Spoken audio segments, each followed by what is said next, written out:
그럼 오늘부터는 이분과 이야기 나눠볼게요. 오늘은 썬투자 송범선 실장과 함께합니다. 네, 실장님 안녕하세요. 안녕하세요. 네, 마감 상황 바로 짚어주시죠. 네, 증시가 좋습니다. 부활절 이후에 잠깐 조정을 좀 받았다가 다시 증시가 또 부활하는 그런 모습들이죠. 트럼프 대통령과 이 파월 의장의 그런 갈등들이 조금씩 완화되는 스탠스가 나오고 있습니다. 그래서 이런 점들이 좀 증시에 좀 희소식으로 다가오고 있다. 이렇게 좀 말씀드릴 수 있겠고요.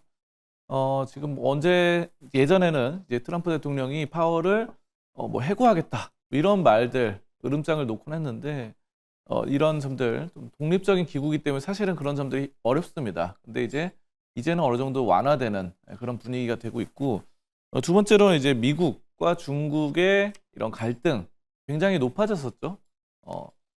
145%까지 관세를 매기고, 또 일부 태양광 같은 경우는 또 중국이 동남아시아 쪽을 우회해서 오는 것 쪽에는 뭐 3,500%까지도 관세를 매기는 이런 상황들이 나왔는데, 이런 점들이 좀 완화되는 이런 시점입니다. 그래서 어느 정도 분위기가 좀 괜찮아진다. 이런 점들 우리가 파악할 수 있겠고요. 종합적으로 봤을 때는 지금 미국이 그래도 이제 그동안 많이 하락했던 기술주 중심의 그런 점들이 점차 회복해 나가는 시점이 아닌가 싶어요. 그래서 기술주들의 큰 강세가 나왔다 이렇게 볼 수 있겠고, 또 여기에 더불어서 이제 일론 머스크가 좀 복귀한다 이런 말들이 좀 시장 전반적인 기술주, 특히 뭐 2차 전지 쪽에 좀 불길을 활활 타오를 수 있도록 좀 불어넣은 게 아닌가 싶어요. 그래서 지금 나스닥이 2%대 상승으로 나타났기 때문에 상당히 뭐 여러 글로벌 증시상 괜찮을 것이다 이렇게 좀 판단하고 있습니다. 네, 전반적으로 반등이 시작되지 않을까라는 기대감이 참 꿈틀하고 있는 간밤 시장 상황이었습니다. 테슬라 이야기를 해주셔서 바로 특징주로 한번 이어가 보도록 할게요. 어제 함께 실적 발표를 전해드렸는데 그 뒤에 열렸던 일론 머스크 CEO의 연설에서 이제 정말 도지를 사임한다라는 이야기가 나왔습니다. 우리 실장님 진짜 돗자리를 까셔도 될 것 같아요. 저번에 뭐 네. 2인자를 키워서 그 사람에게 경제를 다 맡겨야 한다라고 이야기를 해주셨다가 이제는 사임할 때가 됐다라고 했는데 정말 그런 발언이 나왔네요. 그렇죠. 일론 머스크는 겉으로 이렇게 나서서 뭔가를 하는 것을 좋아하기 때문에 2인자를 키워서 2인자가 만약에 CEO의 자리로 올라선다? 또 굉장히 또 질투를 할 것 같아요. 네, 본인이 1인자로서 뭔가 이게 겉으로 나서야 되는데 누군가가 또 테슬라를 키우고 있다는 것 자체가 마음에 안 들 것 같습니다. 성향상. 그래서 다시 한번 또 테슬라로 돌아온다라는 말을 했고요. 실적을 발표했는데 어닝 쇼크가 나왔죠. 실적 굉장히 좀 안 좋게 나왔는데 그럼에도 불구하고 이 왕의 귀환, 이 바로 일론 머스크의 귀환 때문에 굉장히 또 크게 좀 테슬라가 좀 긍정적으로 나타났다 이렇게 좀 판단할 수 있겠습니다. 그래서 지금 이 도지의 사임설이 어느 정도 맞아 떨어졌다라는 것들이 나오고 있고 5월에는 돌아온다고 합니다. 그래서 5월에는 테슬라에 좀 집중을 하겠다라고 하고 정부도 완전히 그냥 그만두는 건 아니고 일주일에 한두 번씩은 좀 신경을 쓰겠다 이렇게 하네요. 자, 그래서 예전에 이제 보면은 테슬라가 이제 유럽 쪽에 매출이 많이 떨어졌어요. 근데 사실 유럽 시장은 지금 전기차에서는 굉장히 붐입니다. 좋은 시점인데 그럼에도 불구하고 좀 많이 떨어졌다는 게 테슬라에 대한 이미지가 굉장히 안 좋아졌고 막 여러 가지 일론 머스크에 대한 반발 심리, 불매 운동 이런 것들로 불타오르는 이런 것들 때문에 뭐 내가 뭐 테슬라를 사고 싶어도 내 테슬라 막 끌고 나갔다가 주차했는데 불타오르고 있고 뭐 식당 갔다가 밥 먹고 나갔는데 이러면 안 되잖아요. 그래서 테슬라 사고 싶은 사람들 역시 또 힘들 것 같아요. 사기가 힘들 것 같다. 이런 점들을 좀 볼 수 있겠고 어쨌든 지금 상당히 좀 여러 가지 좀 이미지 개선이 좀 필요한 시점이다 이렇게 볼 수 있고 근데 이런 이미지 브랜드 같은 경우는 어느 정도 시간이 지나면 좀 개선되는 효과는 있습니다. 그래서 이런 점들을 얼마나 좀 잘 해 나갈 수 있을지 좀 주목을 해봐야 되고 이 로보택시인 사이버캡을 내년부터 또 대량 생산할 것이다 이렇게 밝혔어요. 자, 그래서 이런 점에 따라서 지금 로보택시가 이제 자율주행차 쪽으로 좀 각광받고 있으니까 자율주행차 관련 이런 이슈들 기업들도 살펴보시면 좋을 것 같고요. 이 FSD 감독형 버전이 유럽에서 승인 절차가 진행 중입니다. 그래서 이런 점들이 또 중국이나 유럽으로 FSD 보조 장치죠. 그러니까 이제 운전자 보조 장치로 우리가 손쉽게 운전을 할 수 있도록 하는 겁니다. 그래서 또 휴머노이드 로봇인 옵티머스 같은 경우는 이런 점들을 파일럿 제품을 양산한다라고 하고요. 2030년까지 연간 100만 대를 생산할 계획이다. 이렇게 좀 보고 있습니다. 그래서 우리가 이제 테슬라 다시 한번 또 예전의 영광을 좀 되찾을 수 있지 않을까 싶고, 일론 머스크 하면은 또 스페이스 X도 있기 때문에 또 이런 우주 산업 관련돼서도 좀 긍정적이다 판단할 수 있겠습니다. 그래서 테슬라가 지금 많이 떨어졌어요. 488달러에서 지금 250달러 선으로 좀 굉장히 크게 좀 조정을 받는데, 이런 점들이 저점에서 상당히 좀 길게 좀 저점을 만들었습니다. 그래서 이제는 좀 6% 상승대로 고점으로 좀 치고 올라갈 수 있는 탄력이 U자형으로 패턴으로 해서 이렇게 올라갈 수 있는 테슬라의 좀 긍정적인 모습이기 때문에, 테슬라의 뭐 기술력이나 이런 건 뭐 어디 가지 않죠. 그렇기 때문에 뭐 잠깐 CEO가 나갔다가 다시 돌아오는 상황으로 본다고 한다면 다시 한번 또 기술력의 신제품 이런 것들에 좀 박차를 가할 수 있다. 이렇게 좀 보면서 긍정적인 측면이다 이렇게 말씀드리겠습니다. 네, 아무래도 5월이 조금 더 기대되는 테슬라 흐름입니다. 계속해서 지켜보도록 하겠고요. 빅테크 기업 가운데서 한 기업 하나 더 살펴볼까요? 메타를 살펴보려고 합니다. 요즘 또 앞에서 브리핑에서 전해드렸다시피 계속된 이틀 연속 상승부를 켜내주고 있는 뉴욕 증시인데, 이 안에서 메타도 오늘도 한 4% 오르면서 마무리가 됐거든요. 근데도 좀 걱정을 해볼 부분은 유럽연합이 애플이랑 메타에 좀 첫 번째로 디지털 시장법에 대한 위반 제재를 가했어요. 그죠? 이 갑질 방지법이라고 불립니다. 그래서 오. 디지털 이런 시장법을 위반했다라면서 벌금을 네. 내렸는데, 과징금 뭐 2억 유로 가량의 이런 점들을 내렸고요.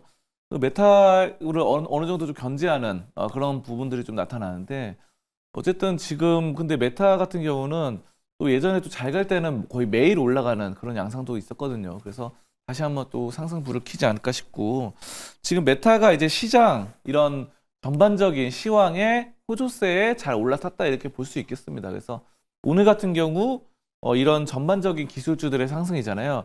메타 자체적으로는 사실 뭐 악재가 터진 거는 맞는데, 이런 점들에 따라서 이 미중 갈등 완화 기대감, 그리고 파월 해임 가능성 일축, 이런 점들이 좀 가장 우리가 특징적으로 메타의 상승 기조로 볼 수 있겠습니다. 그래서 메타가 이제 이 종목도 역시 뭐 여러 가지로 좀 많이 최근에 2월 14일 이후로 좀 하락을 했었죠. 그래서 2월 14일까지는 거의 매일같이 올라가는 양상이다가 지금은 좀 어느 정도 저점에서 740달러가 고점을 찍고 479달러부터 저점을 찍으면서 올라붙는 상황인데, 오늘 보면은 이 노란 선 20일 이동평균선을 돌파했습니다. 그래서 이런 점들에 따라서 지금 20일 이동평균선 돌파한 점은 좀 긍정적인 추세 반전의 시그널이다. 저 이렇게 보면서 좀 긍정적으로 말씀드리겠습니다. 네, 메타 이제는 추세 반전 보여줄 수 있을 거라고 기대하면서 상방 열어두도록 하겠습니다. 이렇게 빅테크 가운데서는 테슬라와 메타 점검을 해봤는데요. 그럼 그 다음으로는 본격적인 실적 시즌을 맞아서 실적에 웃고 오른 기업 함께 점검을 해볼게요. 첫 번째로 보잉으로 한번 출발을 해보려고 합니다. 보잉 같은 경우에는 최근 중국과 관련해서 살짝 하락세를 보였는데, 또 중국이 인도를 안 받겠다라고 한 여객기를 말레이시아와 인도가 우리가 살게 이렇게 이야기를 하기도 했다고 해요. 실적은 또 어떻게 나왔는지 궁금합니다. 실적은 원래 이제 손실이 좀 있었는데 네. 예상치보다는 손실이 좀 줄어들었습니다. 그래서 시장 예상이 1.18달러였는데 이런 좀 줄어가지고 손실이 주당 0.49달러 가량으로 나타났다 이렇게 보실 수 있겠어요. 그래서 보잉 같은 경우는 어쨌든 손실이 나타나는 부분도 줄었으니까 앞으로의 여객 이런 쪽으로 좀 잘 흘러갈 수 있지 않을까 이렇게 기대를 해볼 수 있겠고요. 보잉이 지금 미국 최대 항공기 제조사입니다. 그러다 보니까 그만큼 제조라던가 이런 쪽으로 좀 잘 만들어 나가고 있고, 전 세계적으로 많이 쓰이죠. 그래서 이런 수요가 계속해서 되고 있고, 어쨌든 지금 앞으로 또 보잉이 미국 이 연방항공청 FAA에 지금 737 맥스 기종 생산 확대 승인을 요청할 계획입니다. 자, 그렇기 때문에 이런 점들에 따라서 새로운 또 기종으로 보잉의 또 이런 물량이 또 만들어질 수 있다라는 측면입니다. 그래서 뭐 실적이 사실 여러분들이 뭐 수익이 아주 잘 나는 것도 좋지만 이런 주식에 있어서는 이런 게 있는 것 같아요. 수익이 좀 엔비디아 같은 경우는 수익이 매년 나거든요, 사실은. 네. 매 분기 뭐 올라가고 가이던스도 올라가고. 근데 이게 수익이 너무 잘 나는 기업들은 예상치가 너무 높다 보니까 또 빠지는 이런 상황들이 생기더라고요. 네. 약간 뭐 이런 점들 기대치가 너무 높아요. 근데 이제 손실을 줄여 나간다. 그러니까 손실을 줄여 나가는 기업들에는 사람들이 좀 주목을 안 하는 경향이 있습니다. 그래서 수익이 나는 기업에는 스포트라이트가 맞춰져서 만약에 100명이 주목하면은 네. 손실이 줄어들었는데 이거는 굉장히 수익이 잘 난 것만큼 호재인데 거기는 뭐 한 두세 명만 기웃거린다라고 했을 때 이런 것들이 또 숨어있는 보석으로 또 올라갈 수 있는 여력이 될 수 있기 때문에 보잉도 지금 상승에 이런 점들 지금 신호 정말 이 손실이 줄어드는 점들로 좀 잘 올라갈 수 있는 그런 시그널이 되지 않을까 이렇게 좀 판단하겠습니다. 네, 실적 발표 관련해서는 아무래도 그 수치보다는 기대치보다 선방을 했냐 아니냐에 따라서 주가가 움직이니까요. 앞으로는 실적 발표를 지켜볼 때 손실을 줄여가고 있는지도 함께 체크해 보시면 좋을 것 같습니다. 그럼 실적 발표 관련해서 반대로 급락한 기업도 한 가지 짚고 넘어가 보도록 할게요. 인페이즈 에너지 실적 발표 이후 15%가량 급락을 했습니다. 지금 애프터마켓에서는 그래도 상승불을 켜주고 있는데 어떤 식으로 나왔나요? 네, 이거는 태양광 에너지인데요. 어. 태양광 에너지가 지금 실적 1분기 실적 예상치보다 미달됐다라는 측면이에요. 그래서 좀 급락이 나왔던 부분인데 이 태양광 발전과 에너지 모두에서 지금 이중화 기능이 내장되어 있고 이런 점들이 있지만 실적은 좀 안 좋게 나왔다라는 부분이죠. 근데 이제 태양광은 최근에 좀 많이 이슈가 있었어요. 그래서 미국이 이 동남아시아 쪽에다가 뭐 네. 3,500% 이렇게 뭐 매기겠다.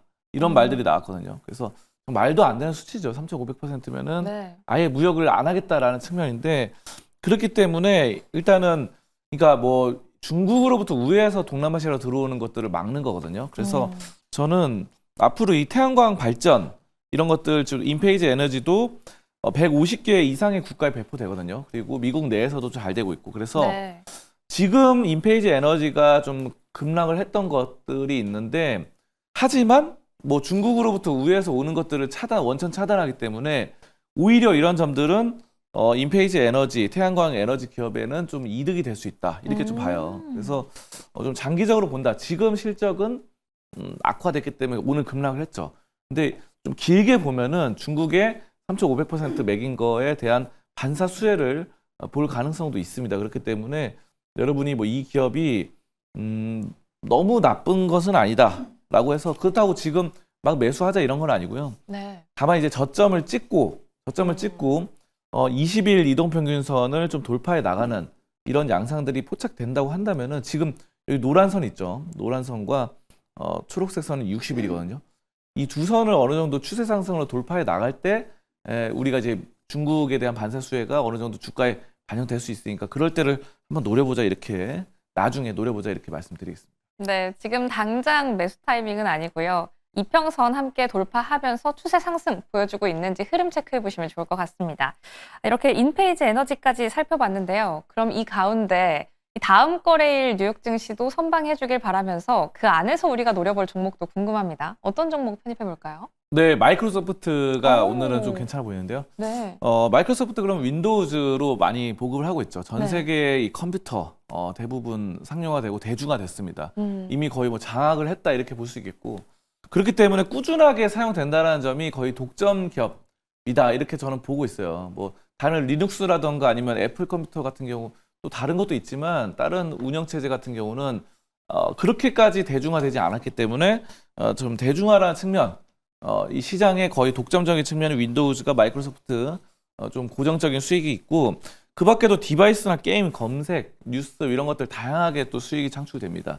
그래서 매출이 해마다 꾸준히 상승하는데 2022년에 19만 8천 달러였거든요. 근데 2023년에는 21만 달러고 2024년에는 24만 5천 달러. 이렇게 꾸준하게 매출이 매년 상승하는 거는 정말 긍정적입니다. 그래서 또 PER이 31인데 이거는 사실 굉장히 기술주 치고 낮은 거예요. 뭐 여러분들 살펴보시면 아시겠지만 뭐 엔비디아를 비롯해서 네. 막 PER이 막 50, 100 이렇게 넘어가는 기업도 굉장히 많습니다. 나스닥에 보면은. 그래서 나스닥은 전반적으로 사실 고평가되어 있는 상황이죠. 전 세계 글로벌 시장 대비해서 보면은. 근데 이제 그만큼 미국이 많이 높게 평가를 받는다 이렇게도 볼 수 있는 점이고, 어쨌든 마이크로소프트는 지금 이런 점들 윈도우즈로 인해서 꾸준하게 또 평가를 받고 있으니까 이런 점들을 긍정적으로 판단하고, 마이크로소프트 오늘은 뭐 $377 이렇게 됐는데 앞으로의 뭐 $450 이상까지는 충분히 갈 수 있는 그런 저력이 있는 기업이다 이렇게 좀 말씀드리겠습니다. 네, $450 이상 흐름까지 기대하면서 저희는 오늘 마이크로소프트 눈여겨보도록 하겠습니다. 이렇게 공략주까지 만나봤습니다. 오늘은 썬투자 송범선 실장과 함께했습니다. 고맙습니다. 감사합니다.